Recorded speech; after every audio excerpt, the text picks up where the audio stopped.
Hi, my name's Justin Johnson. And I'm Josiah Stowe. And we are Dominion Wealth Strategists. We are created to put money in the hands of those that are sitting in the pews. From budgeting to estate planning, savings accounts, retirement planning, life insurance, and a heck of a lot more here at Dominion. That means that you are leaving an inheritance that passes multiple generations because that is the legacy. It's part of our mission. All of Christ for all of life. And all of finance for Christendom. So William Wolfe, the wolf of politics. The wolf of all, no, I don't know. The wolf of the Southern Baptist Convention. I mean, if there's someone that I know that has a cooler name, I don't know them. Last name. Maybe William Wallace. Wallace. Yeah, William Wallace is good too. Man, that end scene, huh? Yeah. Freedom. Get you just amped up when you watch that. That's right, man. I'm here to give freedom to the Baptists. You know what I mean? Just want to go round up the leftists and send them to Europe when you see that. Yeah. But thanks for being here. Or We're at Uganda. Yeah, Uganda. We're at the Blue Collar Confessionalism Conference in Southern Ohio. You just spoke this morning. It was absolutely awesome. And you really talked about politics in general, but then you did the panel, which I thought was really cool. You're up there with a couple other guys, John Harris, Keith Foskey. Who else was up there with you? You. Jake. Ryan. And Ryan. Yep, Ryan Denton. And you said something that I kind of want to touch on. They said, well, you know, what are a couple things you should do as like a local guy? And you said, you know, school boards are important, local elections are important. I've been preaching that for 12 years. I've been involved in state, federal, and local elections and campaigns since 2008. I was on a conference call with Ron Paul in 2008, and he kind of got me fired up for like, what can you do? Not necessarily agree with everything he did, but and I've been preaching school boards, planning and zoning boards, like these local. We live in a republic, right? A representative republic. Thank God, not a true democracy. And the local level, and why I'm a county commissioner, I love it, is because the rudder can move so swiftly, and you don't realize how the state constitutions are set up to where the locals have a lot of power. Right. And it really takes a lot from the state to overturn some of the things that the locals can do. And I know you're more at the federal level, and the stuff that you've been involved in. How important is it? Can we reiterate that a little bit to those listening? How important it is to get involved at the local level, library boards, school boards, planning and zoning boards, township boards, city council, county commissioner, drain commissioner, I'd even put that on there. Road commission is very important, infrastructure. Like, what are your thoughts on that, of getting involved locally? And then what if someone goes, well, that's not really my thing. I want to work big picture. What would be some suggestions as someone who wants to get involved at state politics or even at the federal level? Yeah, well, I mean, local politics, we do need to make local politics great again. Right. Yeah, we do. We need to reinvigorate a healthy, strong localism in America. And if we could do that, then perhaps it wouldn't feel like so existential every 4 years when we have a new presidential election. But that is, federal government's huge. It has massive power and it does impact our daily lives, whether you realize it or not. And you certainly do if the FBI shows up at your door. Yeah. But no, I mean, or IRS. Yeah, or with IRS. You know, look, conservatives, Christians, patriots, they need to get back into their local elections, their local political offices. I actually have really woken up to this being in my hometown of Monroe, North Carolina, where we have a conservative Christian mayor who is being absolutely hamstrung by other ostensible conservatives on the city council. Yeah. People who ran as conservative Christians themselves in what was a nonpartisan election. In fact, it just got changed to where our next round of city council elections will be partisan elections. You have to declare a party. But you're going to have to declare a party, which I think is a good thing. Sure, me too. But he has no help. Like, there are two hard leftists, three squishy conservatives who always side with the leftists, and then him and one guy. And so, like, I'm thinking hard about running for city council to help kind of shift that balance of power. And so, whether it's the city council, whether it's the school boards matter so much. I mean, public education, the public education system has really become an indoctrination camp, poisoning the minds of the next generation. If you can take over that school board and redo the curriculum, get different curriculum in the classrooms, Yeah. pro-God, pro-country, pro-family, curriculum as opposed to the mess they have now, that goes a long way. Yeah. So you said something also on that panel that I 100% agree with, because by the grace of God, I have a junior, a freshman, and a sixth grader, and by the grace of God, they'll never step foot in a government school. Right. I was homeschooled in the 80s, back when the cops would show up at your house and go, "Why isn't your kid in school?" and social services is there and stuff. And my parents were just like, "No, we already see where this is going." They were trying to teach subjective morality to me in third grade, right? And so my parents pulled me then, and I thank God for them. But what the point you were making too is, like, I come across a lot of other homeschoolers and they go, "Why should I care about I'm homeschooling. What should I care about what the public schools do?" And you made a very valid point of, well, they're also going to be your neighbors, Yes, right? yes. So me locally where I live, we stacked it with at least 3 of the 7, so we don't have a majority yet. But by golly, they're going to be instituting all the things, because they sit over curriculum, they sit over times of schedules for classes. They sit over bus routes and equipment management. I mean, it's all kinds of stuff that people don't, and it's a thankless job. I think in my district, you get paid a couple $1,000s a year for 2 meetings a month. So it really has to be a labor of love. It's not like you're not going to get famous. It's civic responsibility. Thank you. And that is what, so much of my talk here and so much of what I'm trying to do is, Michael Foster, this conference is called The World Right in Front of Us. Sure. And people have abstracted politics. We think of it as purely this, R versus D, Fox News versus CNN, but really politics is the way we organize our lives together in local communities. And so, yes, those kids who do go to public schools will be your kids' neighbors in the future. They'll be voting in the voting booth in the future alongside your kids. So you should care about the health of your public schools, whether you're going to have your kids in there or not. Yeah. Can I shift gears here for a little bit, since I've got another political guy on, and I love talking this stuff too, kind of political strategy. The Dems in the midterms, do they have a chance at all? Have they totally lost the American public? Are they going to make a shift? And also, is Newsom going to gain traction? I know he's trying to take the Trump route. He thinks he's the next guy on the big level, but let's focus on 2026 next year. Do they have a chance of regaining anything? Or do you think, look at this wave of just, you've left the middle America Democrats, you're not getting us back anytime soon because, you're focused on trans rights and drag queen story hour, when in fact most people generally are concerned about, where am I going to work? Am I going to get good pay? Is housing cheap? Those type of real world things. What do you think the Dems are going to turn out in 2022? Do they have a chance? Yeah, in 2026. Or 2026. No, it's okay. I mean, the answer to that question is, of course, they have a chance. Sure. The midterms are historically difficult for the party that's in power. Yeah. It is very common for the party that took control of the House and the Senate and the presidency in the 2 years prior to lose either the House or the Senate. They can't lose the presidency, right? Yeah. In the following midterm elections. And so, look, I mean, even with how ridiculous the Dems are, it's still just such a pretty even split on the polls, and the House is on razor-thin margins right now. Sure. The Senate's on pretty small margins, too. So, yeah, I mean, if I were the Republicans, I would be worried about it, right? But I do think they want to continue to govern well. I don't know if the Republicans are quite getting enough done. I mean, obviously the Senate is jamming up a lot of Trump's appointments, which undercut his ability to govern effectively from the executive branch.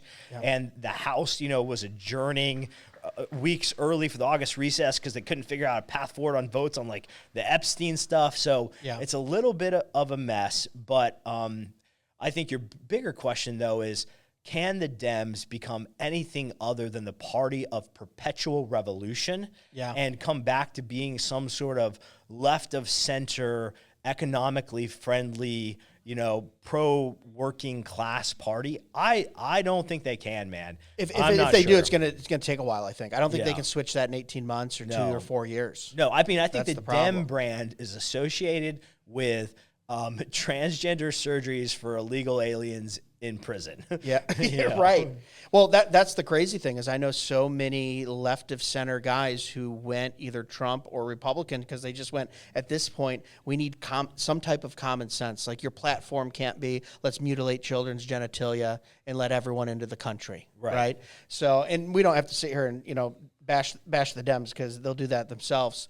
just the way they act. But I did see some stuff that to talk Republican a little bit. I did see some stuff that came out that said for the first time ever, Republicans are out registering voters in like 22 years, actually. In the last 22 years, first time that they're out registering new voters than the Democrats. Democrats are really lagging behind on that. I think that goes to show some of just the staleness and apathy that most Americans have for the Democratic Party.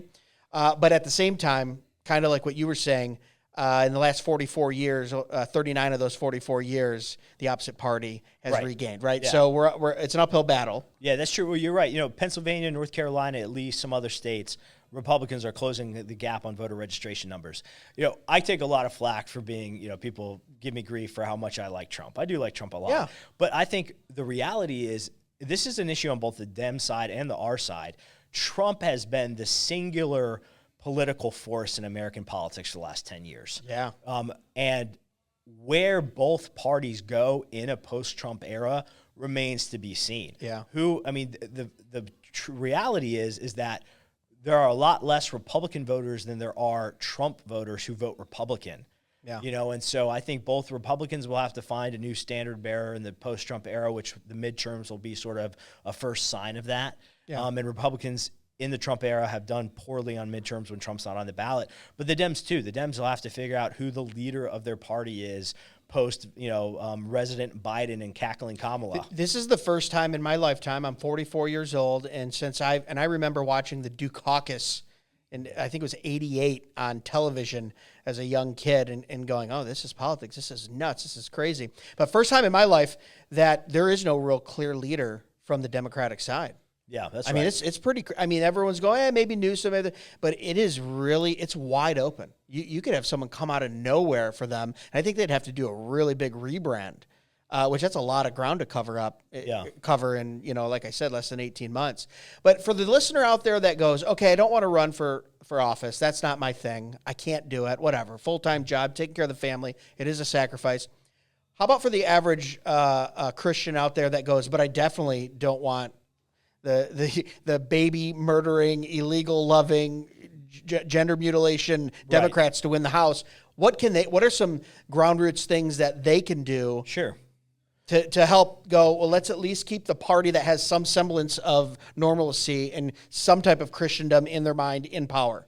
Yeah, I mean, it's pretty simple, actually. It's just the nuts and bolts of getting involved at your county level. Yeah. So get plugged in with your county GOP. Yeah. I live in Union County, so mine's Union County GOP. Yeah. Connect with your precinct captain, and get yourself volunteered to go knock doors for the midterms, and just volunteer like you volunteer in so many other things.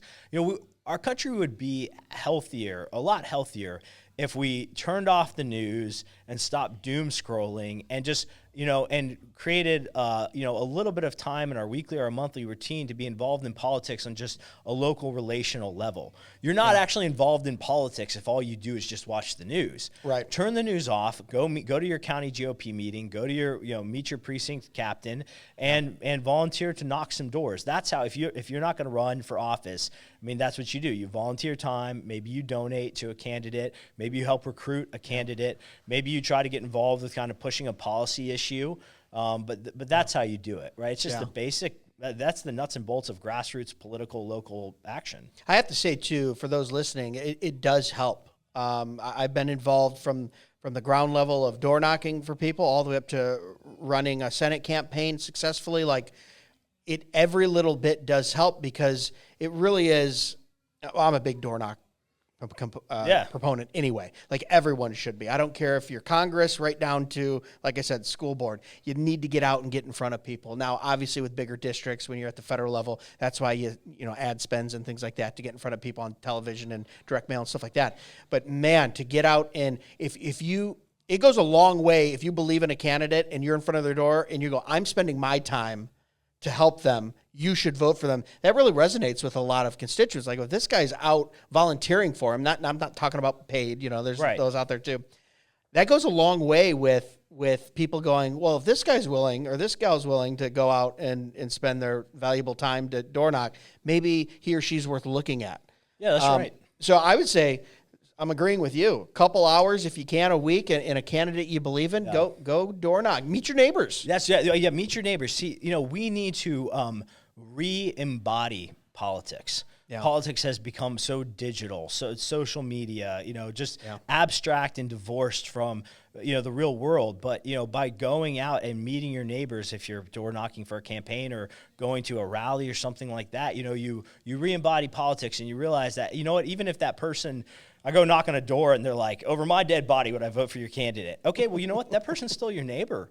You should get to know them. Maybe you can take them out to coffee, right? And then if you're a Christian, it's funny, again, Christians think that being sort of a Christian and being involved in church is somehow antithetical to being involved in politics. I mean, you go knock doors and meet a bunch of your neighbors, well, then you can invite them to church too. Maybe you shouldn't be inviting them to church when you're door knocking unless it comes up naturally. Right. But I mean, I'm not going to tell you not to, but still, it's like it's a chance to get involved in your community. Well, it's a chance to follow the command of love your neighbor. That's right. Right? I mean, and you can do that multiple ways. You can love your neighbor by being a good representative for them on a local board. You can love your neighbor by introducing them to a candidate that will actually represent them correctly. They can say, no, I hate your candidate. I'll never... Chance to love your neighbor there just standing in front of them. So I've always, the guys who separate politics and Christianity, it's so hard for me because I don't think, the church has become so political. No, we know the government has become more spiritual. They're encroaching on the things of God, where it's his sphere and it's where our sphere. So I haven't said it. I'm much smarter men than me have been saying it for years, but I like that thought of, no, absolutely, like murder of innocent children and, mutilation and no borders. These aren't political things. These are actually spiritual, real world things that the Lord has laid out in the Bible of how we are to treat them.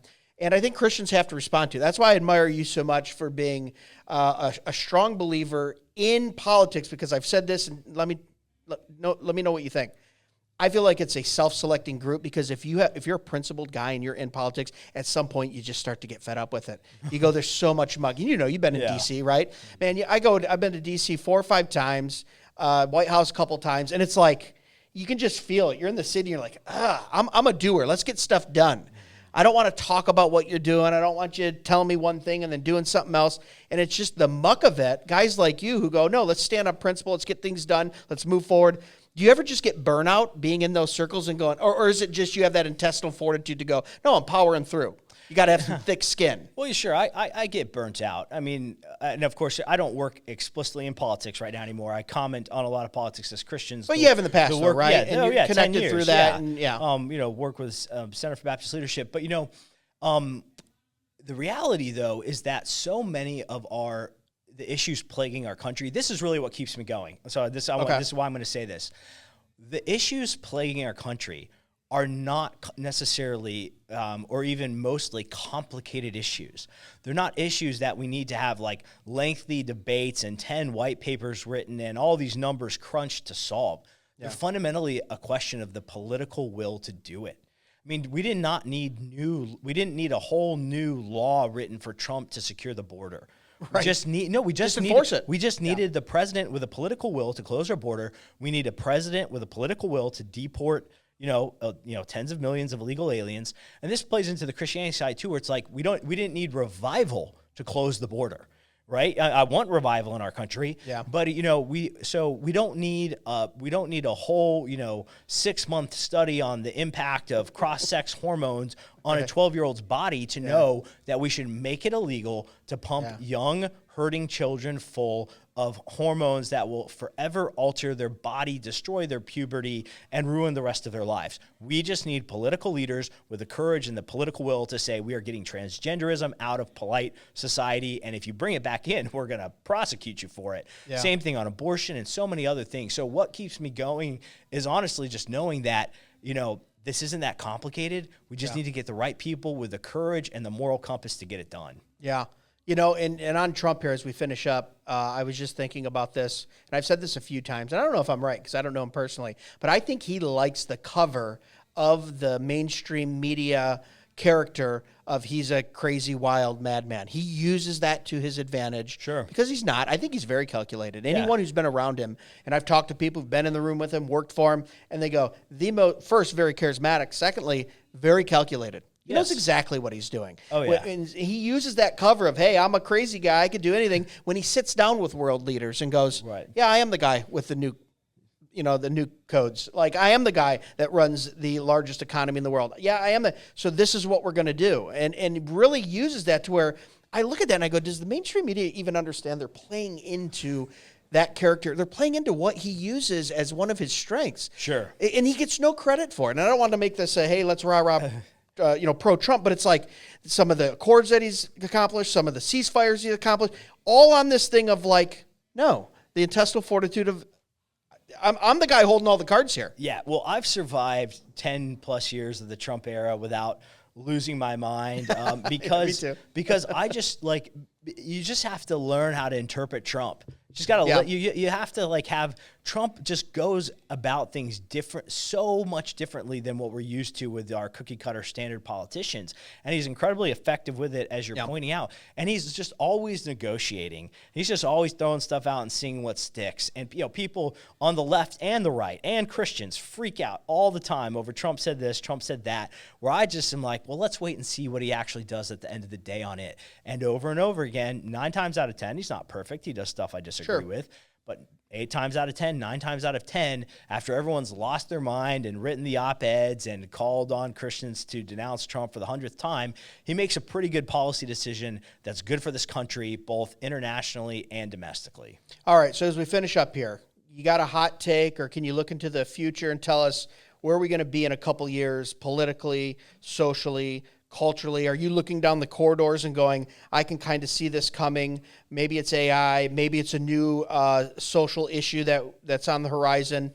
What are you thinking in you working in this sphere, also working, very closely with pastors, scholars, theologians? You're in the religious part of it. You're in the political part of it. Do you have any ideas? Can you give us anything? Or are you just going, wait and see holding pattern? Yeah, I mean, I think that we're probably barreling towards something like, a J.D. Vance versus Gavin Newsom, you think so? Runoff, which will be an incredibly high-stakes election. So, unfortunately, I'll make sure it's 2 levels of predictions here. One is, as much as we all might hate it, the next couple presidential cycles are going to be ramped up, I think, at levels we've never seen before. You think so? Because Trump is actually currently in this term, in his second term, he's actually getting justice against so many injustices that were perpetrated against him and the American people by the Democrats and through the deep state. So, whoever controls the executive branch, the DOJ, the FBI, it's now just become a political weapon. Now, we didn't pick for it to be that way. They did. Yeah, absolutely. But now we have to fight back and do so rightly. And so, the Dems are saying things like, when we get back in power, we're shutting you all down and we're rounding you all up. And so, it's going to be a pretty existential level election at the federal level. But then in terms of sort of like issues, what I think really is the major question that's going to be hanging over us as a culture is like, what does it mean to be a human? And that ties into AI, that ties into things like surrogacy and gene editing of designer babies. And this really fundamentally gets back to, are we created beings with a creator, or are we sort of self-determining, Are we image bearers or not? Are we image bearers or not? Are we self-determining meat sacks that we can just do whatever we want with no regard? Or has God made men and women ontologically a certain way, and that grounding from Genesis 1 should really be reflected in our social order or not? So I mean, I think there's 2 sort of visions here going forward, really sort of that vision of that hideous strength that you see from Lewis's book. Great book, by the way. Or it's sort of Genesis 1 versus that hideous strength, I think, is what's going to go forward as sort of the high-level policy debates we'll be having. Awesome. Man, thanks so much for joining us. Throw it out there where people can follow you, or where you're writing, or whatever you got going on. Twitter, X. Yeah, so you can follow me on X personally at William_E_Wolfe. But if you're listening to this and you're going to do anything, I would love for you to subscribe to the Center for Baptist Leadership podcast on YouTube. You can find us, it's, at Center for Baptist Leadership on YouTube. Subscribe to our podcast there. Tell your friends. I've not done a great job promoting my podcast, but I'd love for more people to check it out. I think we have some great interviews and we tackle great topics there. Well, listen, guys, if you're watching or listening, you go to the description. It's going to be the first link. Click on it. It'll take you right there. Under that, it'll take you to his X account. I want you guys to click on it, follow both of those. Make sure you're keeping tabs on what William's doing. He's been a great friend of the podcast, very informative. Love your tweets. Can we still call them tweets? We call them X's. What do we call Zeets. them? All my X's come from Texas. Zeets. Yeah. But guys, we're going to be bringing interviews all weekend. We appreciate you watching, sharing with a friend. That's how we go. Remember, the chief end of man is to glorify God and enjoy Him forever. God bless. Be sure to check us out at DMWpodcast.com, where you can purchase the best and snarkiest merch on the internet, support the show, and leave us a review or message. Dead Men Walking can be found on Facebook, Instagram, and YouTube at Dead Men Walking Podcast, and on Twitter X at Real DMW Podcast. The Dead Men Walking Podcast is part of the Fight Laugh Feast Network. For exclusive show content, be sure to download the PubTV app and become a member. If you're a business that needs to reach hundreds of thousands of potential customers in your demographic, podcast advertising might be for you. Send all inquiries to deadmenwalkingpodcast@gmail.com. None your biscuits.